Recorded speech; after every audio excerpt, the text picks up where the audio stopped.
Меня зовут Рустем, работаю в банковской сфере. По работе, по личным каким-то делам часто летаю Air Astana.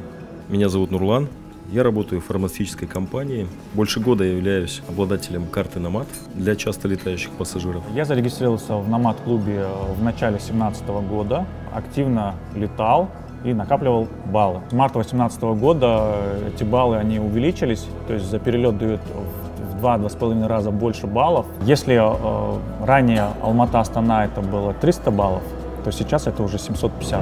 Теперь можно в 3 раза быстрее накапливать полетные баллы и пользоваться этой приятной возможностью. Сейчас я воспользовался возможностью программы и приобрел призовой билет в свой родной город Усть-Каменогорск. Сейчас лечу туда. Вступить в клуб можно быстро, достаточно зарегистрироваться на сайте Air Astana.